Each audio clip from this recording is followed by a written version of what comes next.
వాంకిడి గ్రామానికి సంబంధించిన పాప శైలజ గారికి, వారితో పాటు ఇప్పటి వరకు కాంగ్రెస్ ప్రభుత్వం వచ్చిన తర్వాత గురుకుల పాఠశాలల్లో మరణించిన 48 మంది పిల్లలకి, వారి కుటుంబ సభ్యులకి ముఖ్యంగా మా పార్టీ తరపున ప్రగాఢమైన సానుభూతిని, ప్రగాఢమైన సంతాపాన్ని తెలియజేస్తూ, నిజంగా కూడా ఈ ప్రభుత్వం కనీసంగా పేద పిల్లలు ఎవరైతే తల్లిదండ్రులు ప్రభుత్వమే తల్లిదండ్రి చూసుకుంటుంది మా పిల్లల్ని అని చెప్పి భావించి గురుకుల పాఠశాలకు పంపిస్తారు, ఆ గురుకుల పాఠశాలల్లో ఈరోజు 48 మంది పేద పిల్లల ప్రాణాలు కోల్పోవడానికి ఈ ప్రభుత్వం ఖచ్చితంగా కారణమైంది. ఇవి మామూలు మరణాలు కావు, ఇవి ఖచ్చితంగా ప్రభుత్వ నిర్లక్ష్యం వల్ల జరిగిన హత్యలుగానే మేము భావిస్తూ ఉన్నాం. ఇవి ప్రభుత్వమే చేసిన హత్యలుగా మేము భావిస్తూ ఉన్నాం.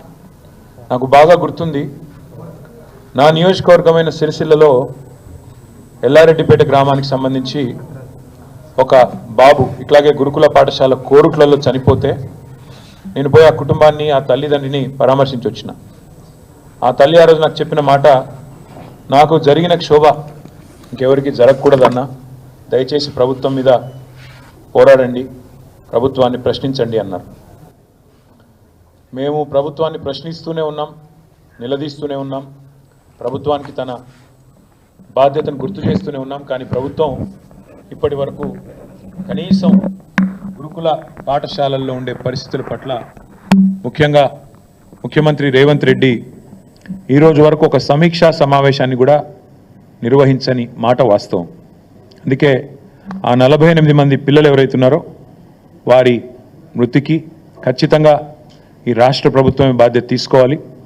రేపు శాసనసభ సమావేశాల్లో కూడా ఆ పిల్లల కుటుంబాల తరపున, ఇంకా లక్షలాదిగా ఉన్న పేద పిల్లల కుటుంబాల తరపున ప్రభుత్వాన్ని తప్పకుండా నిలదీస్తాం, ప్రభుత్వాన్ని తప్పకుండా ఈ విషయంలో శాసనసభలో కూడా 100% చీల్చి చెండాడుతామనే మాట కూడా మీకు నేను తెలియజేస్తా ఉన్నాను.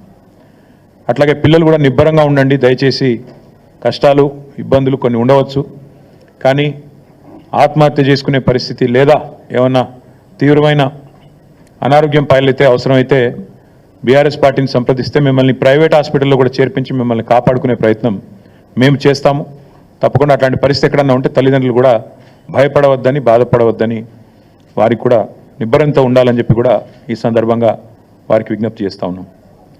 నిన్న రేవంత్ రెడ్డి గారు, నిజానికి నేను ఈరోజు ప్రెస్ మీట్ మాట్లాడాలని కూడా అనుకోలేదు, ఎందుకంటే నిన్ననే మహబూబాబాద్లో లగచర్ల గిరిజనులకు సంబంధించిన సంఘీభావ సభ ధర్నా ఏదైతే జరిగిందో అక్కడే చాలా విషయాలు మాట్లాడాలని అనుకోలేదు. కానీ నిన్న ఆయన మాటలు, ఆయన వైఖరి చూస్తూ ఉంటే, ఆయన లేవనెత్తిన కొన్ని ప్రశ్నలు, కొన్ని అనుమానాలు, దానికి ఇవాళ మీడియాలో వచ్చిన విస్తృతమైన కవరేజ్ చూసిన తర్వాత మాట్లాడక తప్పని పరిస్థితి మాకు కలుగుతూ ఉంది. ఎట్లా ఉంది ఈరోజు అంటే, నిజంగా చూస్తూ ఉంటే ఆయన ప్రెస్ మీట్ చూస్తే అసహనము, ఫ్రస్ట్రేషను, ఒక నిస్పృహ, అంటే నేను వెనక్కి తగ్గాల్సి వచ్చింది అనే ఒక ఈగోయిజము, రాహుల్ గాంధీతో తిట్లు పడ్డ తర్వాత, ఢిల్లీకి వెళ్ళి మొట్టికాయలు పడ్డ తర్వాత సహజంగానే ఉండే కోపం అవన్నీ వెలగెక్కి నన్ను కూడా పర్సనల్గా నానా బూతులు తిట్టినాడు. నాకైతే చూస్తే ఒకటే అనిపించింది, ఇప్పుడు రేవంత్ రెడ్డి గారు 10-15 సంవత్సరాలుగా అందరికీ చెప్తా ఉండేటోడు ఎప్పటికైనా ముఖ్యమంత్రిని అవుతానని. మరి ముఖ్యమంత్రి అయిన తర్వాత కూడా ఇంత ఫ్రస్ట్రేషన్ ఎందుకు? ముఖ్యమంత్రి అయిన తర్వాత కూడా రోజు కేసీఆర్ని తిట్టుడెందుకు? ముఖ్యమంత్రి అయిన తర్వాత కూడా రోజు మా మీద ఏడుపులేందుకు? కావాల్సిన పదవి వచ్చింది, కావాల్సినంత దోపిడీ జరుగుతూనే ఉంది నీకు నిరాటంకంగా. మరి అట్లాంటప్పుడు ఇంత ఫ్రస్ట్రేషన్ ఎందుకో నాకైతే అర్థం కావడం లేదు. నిన్న ఆయన వైఖరి చూస్తుంటే నాకైతే ఒకటే అనిపించింది, చిట్టినాయుడు గారికి చిప్పు దొబ్బింది అనిపించింది. ఎందుకంటే ఆయన మాటలు, ఆయన వైఖరి నిన్న అసలు ఏం మాట్లాడుతున్నారో కూడా తెలియనంత ఒక ఏదో పిచ్చి రిపోర్ట్ రిలీజ్ చేసినాడు నిన్న. ఇవన్నీ బీఆర్ఎస్ హయాంలో విడుదల చేసిన అదానికి ఇచ్చిన ప్రాజెక్టులు అంటాడు. అరే ఎంత మూర్ఖత్వం అంటే, దీనికి నాకు ఏం చెప్పాలో కూడా అర్థం కావట్లేదు. ఎంత మూర్ఖత్వం అంటే, ఇందులో నేషనల్ హైవే ప్రాజెక్టులు, జాతీయ రహదారుల ప్రాజెక్టులు బీఆర్ఎస్ ప్రభుత్వం ఇచ్చిందంటాడు. ఈయన మొన్నటిదాకా ఎంపీగా పనిచేసిండు. జాతీయ రహదారుల ప్రాజెక్టులు రాష్ట్ర ప్రభుత్వం ఇస్తుందండి ఎక్కడన్నా? మరి గడ్కరీ గారు ఇక్కడ పని చేస్తుండా, అక్కడ పని చేస్తుండా, ఆయన మొన్నటిదాకా అక్కడున్నాడా, ఇక్కడున్నాడా, అసలు ఈరోజు ఎక్కడున్నాడు మాకే అర్థం కావట్లేదు. అంటే ఇంత మూర్ఖంగా, ఇంత మొండిగా ప్రజల యొక్క తెలివితేటల్ని తక్కువ అంచనా వేసి నోటికొచ్చినట్టు వాగుతాను. మంత్రిత్వ శాఖ జాతీయ ఉపరితల రవాణా అంటే నేషనల్ సర్ఫేస్ ట్రాన్స్పోర్ట్, గడ్కరీ గారు మంత్రి. ఆయన డిపార్ట్మెంట్ టెండర్లు పిలిచి అందులో అదానికి దేశమంతా వర్కులు వచ్చినాయి, ఈడొచ్చినాయి. అది మా కంట కడతానంటే ప్రజలు పిచ్చివాళ్ళు కాదు. ఇవాళ మా జర్నలిస్టు మిత్రులకు కూడా అన్నీ తెలుసు. ఏదో నువ్వు చెప్తున్నావు కాబట్టి వింటున్నారు, కానీ నిజానికైతే అప్పుడే ప్రశ్నించాలా మీరు కూడా, సార్ అవి జాతీయ రహదారులు కదా అని. అడగలేదు ఎవరు, కాబట్టి ఇప్పుడు నేను చెప్తున్నా. రెండవది రక్షణ శాఖకు సంబంధించి అసలు మాకు చాలా ఆశ్చర్యంగా ఉంది. రక్షణ శాఖ రాష్ట్ర ప్రభుత్వ ఆధీనంలో ఉంటుందండి. రాజ్నాథ్ సింగ్ గారు ఏం చేస్తున్నారు మరిగా? రక్షణ శాఖ మంత్రి ఆయనకు ఎందుకు మరి? అంటే ఎంత మూర్ఖత్వం అంటే మాట్లాడితే కనీసం కొద్దిగా సోయి లేదు, ఏం లేదు. ఇంకోటి 750 kV ట్రాన్స్మిషన్ లైన్ ప్రాజెక్టు, ఇది కూడా మాది కాదు, సెంట్రల్ గ్రిడ్ ఇది.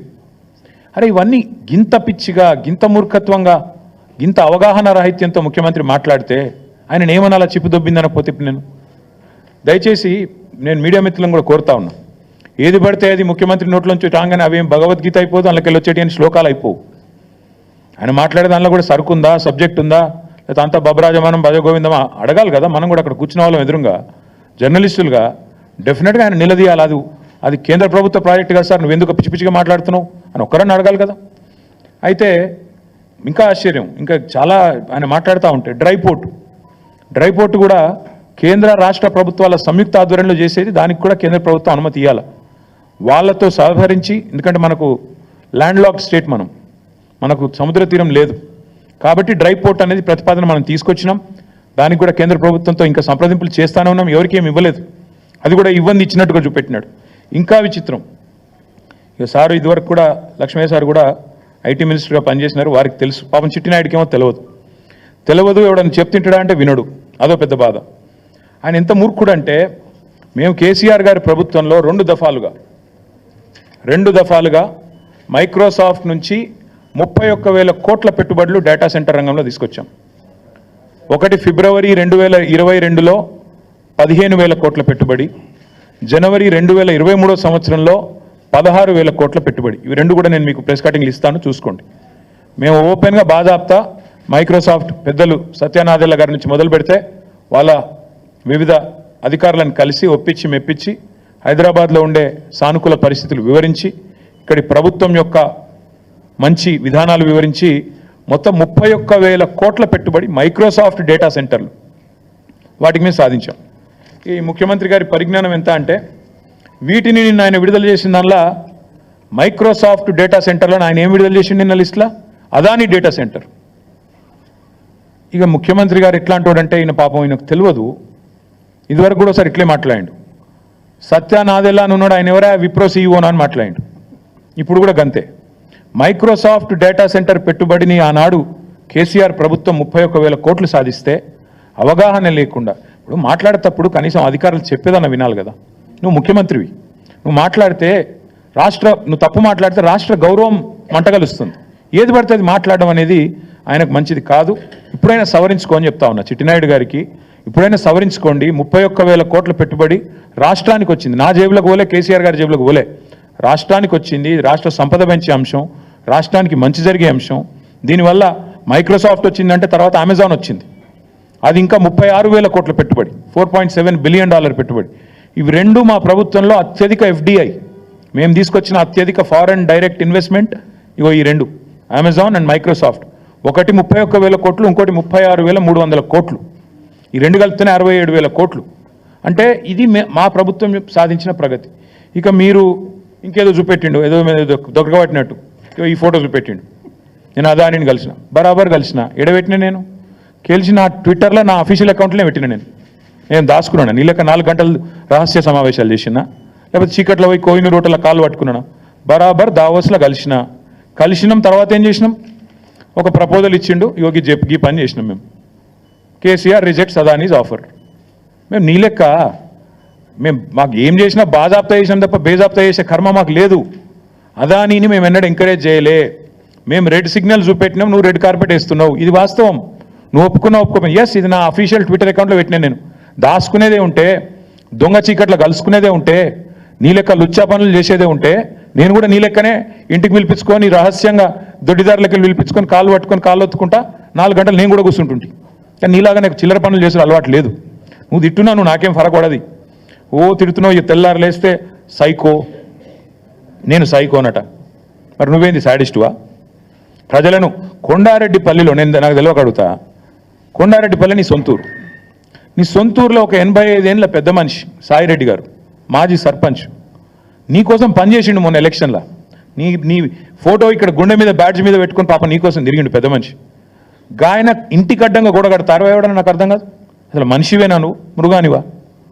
ఇంటికి అడ్డంగా గోడ కట్టి ఆ ఇంట్లోకి వెళ్ళి పెద్ద మనిషి బయటికి కోరాకుండా చేసి ఆఖరికి ఆయన ఆత్మహత్యకు కారణమైతే ఇలా పోలీసు వాడు కేసు పెట్టాడు. ఆయన బాడీ తీసుకుపోయేందుకు కూడా ఇరుకు సందులోకి వెళ్ళి తీసుకుపోతాను. ఇంతకంటే హీనమైన పని ఉంటుందా? ఇంతకంటే హీనమైన పని ఉంటుందా అని నేను అడుగుతున్నా. ఏం మనిషి నాకు అర్థం కాదు. సాడిస్ట్ కాకపోతే ఏమనాలి నన్ను? ఇవాళ ఒక అమ్మాయి చనిపోయింది, శైలజ వాంకిడి.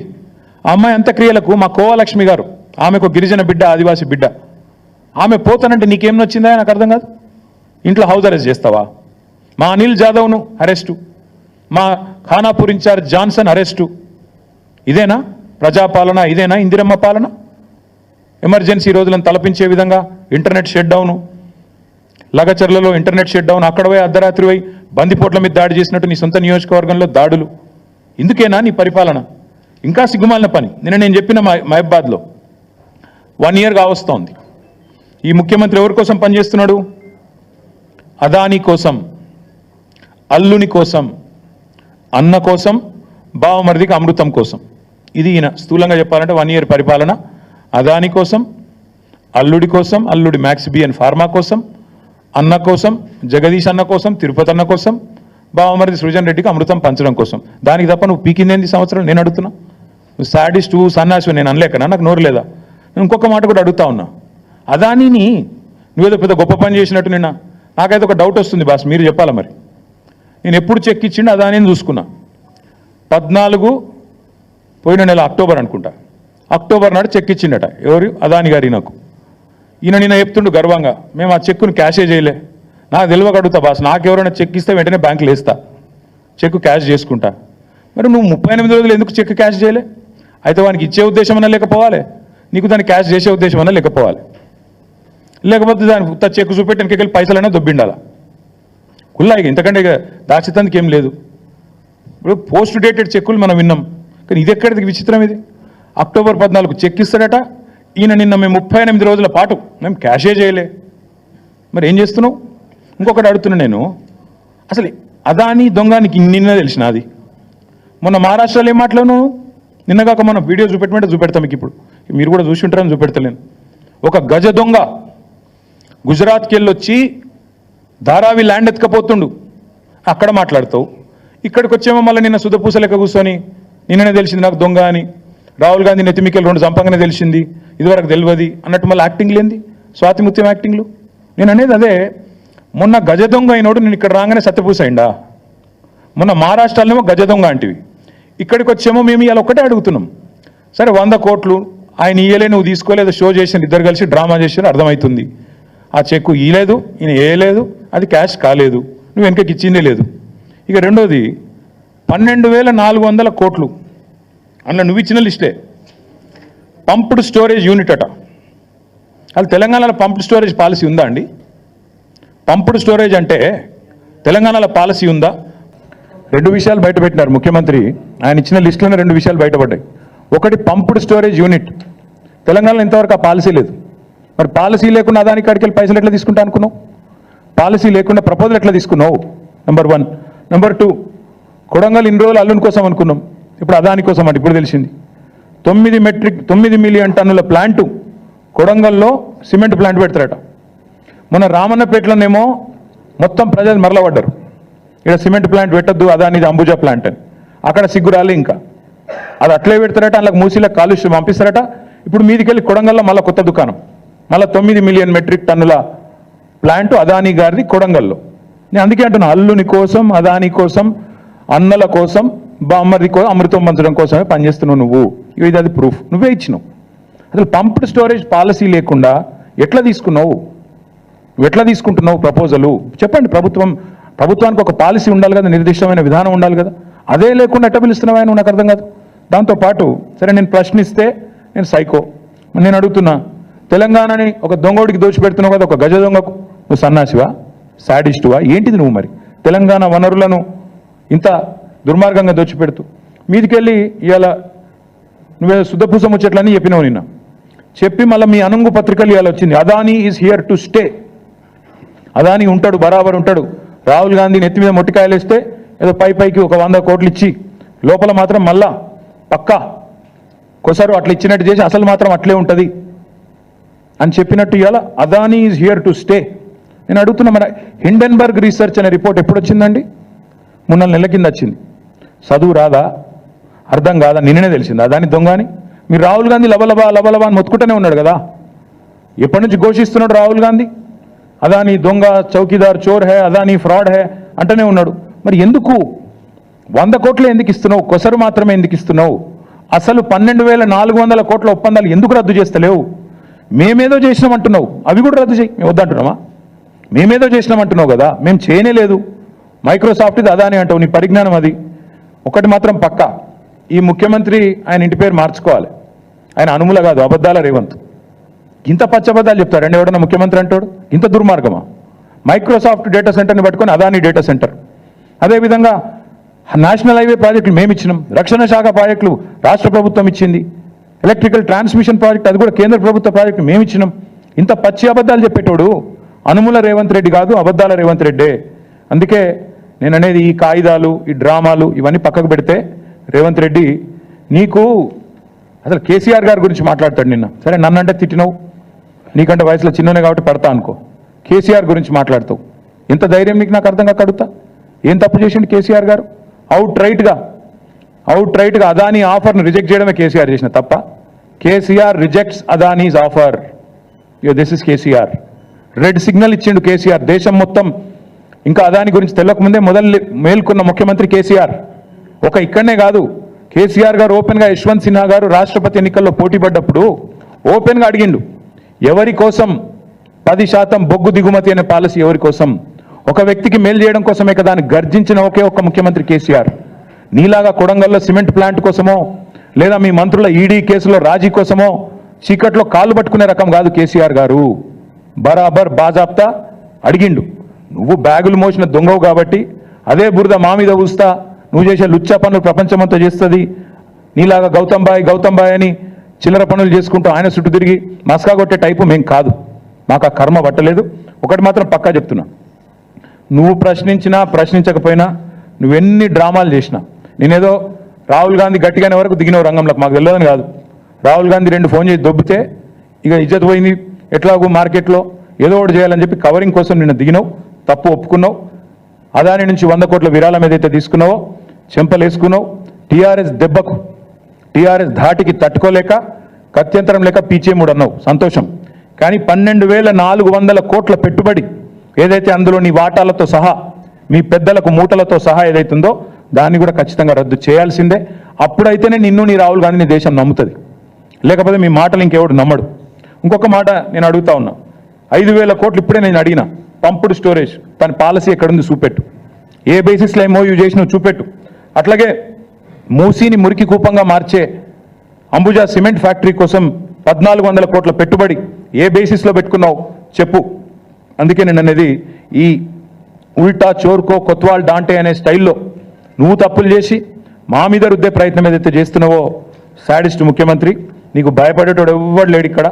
ఏం చేసుకుంటావో చేసుకో, నిన్ను మాత్రం తప్పకుండా ప్రజల తరపున ప్రశ్నిస్తూనే ఉంటాం, నిలదీస్తూనే ఉంటామని మళ్ళొకసారి చెప్తూ, దయచేసి మీడియా మిత్రులను కూడా కోరుతా ఉన్నాను. నిన్న ఒక మాట అడిగితే పాపం ఏం చేయాలని తెలియక మేమేమే బెబ్బెబ్బే అన్నాడు.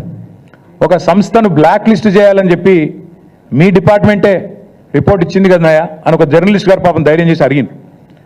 మీ HMWS వాళ్ళే బ్లాక్ లిస్ట్ చేయమన్నారు ఒక సంస్థని, ఎందుకు చేయడం లేదు అని అడిగితే రేవంత్ రెడ్డి వాడెవడో పుల్లయ్య మల్లయ్య చెప్పిండు. పుల్లయ్య మల్లయ్య కాదురా నాయన, నీ కింద ఉన్న డిపార్ట్మెంట్, నువ్వు మున్సిపల్ మంత్రిగా ఉన్న డిపార్ట్మెంట్లోని ఏజెన్సీ. పుల్లయ్య మల్లయ్య దారిని దానే చెప్పలే Revanth. HMWSSB Hyderabad metro water supply and sewerage board, ఆ అంశం మళ్ళొక రోజు మాట్లాడతా, ఈరోజు మాట్లాడను.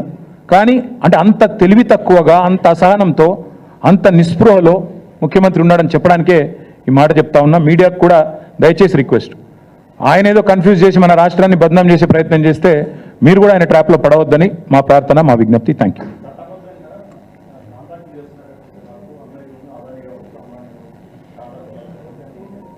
చట్టబద్ధంగా కాంట్రాక్టులు చేయవచ్చని మాకు ఇన్ని రోజులు తెలియదు, ఈయన వచ్చినాకనే తెలిసింది. కరెక్టే, ఇక ఈయనే చెప్పాలి మాకు చట్టబద్ధం గురించి.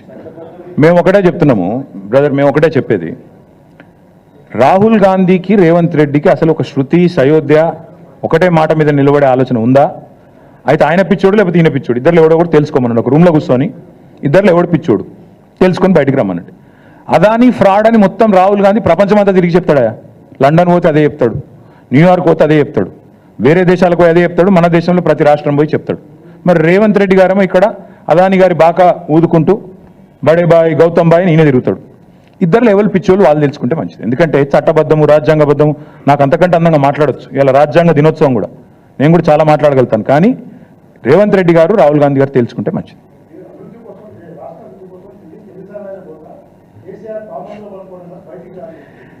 రాష్ట్రాభివృద్ధి కోసం ఢిల్లీకి పోతే పర్వాలేదు, కానీ 8 మంది బీజేపీ ఎంపీలు తెచ్చింది 8 రూపాయలు తేలే. 28 సార్లు ముఖ్యమంత్రి పోయి 28 రూపాయలు కూడా తేలే. పైసలు బొక్క, ఫ్లైట్ ఖర్చులు బొక్క తప్ప ఏమి లేదు రాష్ట్రానికి. 28 సార్లు పోయినావు, నీ సొంత ఖర్చులతో పోతే పో, ఎవడొద్దన్నాడు? ఓం బిర్లా పెళ్లికో లేకపోతే ఇంకో పేరెంటానికో ఇంకొకటికో మేము ఎందుకు వద్దంటాం. కానీ రాష్ట్ర ప్రజల సంపద, నువ్వు ప్రతిసారి ఎక్కే విమానం, దిగే విమానం, స్పెషల్ ఫ్లైట్లు ఏవైతున్నాయో అది రాష్ట్ర ప్రజల పైసలు. కనీసం పెట్టిన పెట్టుబడిన పడతలు కావన్నా వద్దా? 28 సార్లు పోతే ఒక్కొక్క ట్రిప్ కనీసం ఈయన మహానుభావుడు పెద్ద మళ్ళీ బృందం పోసుకొని పోవాలి, మళ్ళాడ బీజేపీలతో అర్ధరాత్రి సమావేశాలు చేయాలి, దానికి అడ్డగోలు ఖర్చు అవుతుంది. ఆ మాత్రం పడతలన్న కావాలన్నా? అవుతుందా? 28 రూపాయలు తెచ్చినావా? తేగలిగిండా? పోయేది అక్కడ చీకట్లో కాళ్ళు పట్టుకోవడానికి, రాహుల్ గాంధీతో బేరమాడి బ్యాగులు ఇచ్చి మూటలు ఇచ్చి ఆయన కుర్చీ కాపాడుకోవడానికి, అంత తప్ప ప్రజల కోసం పోతలేడు, పోడు. Thank you.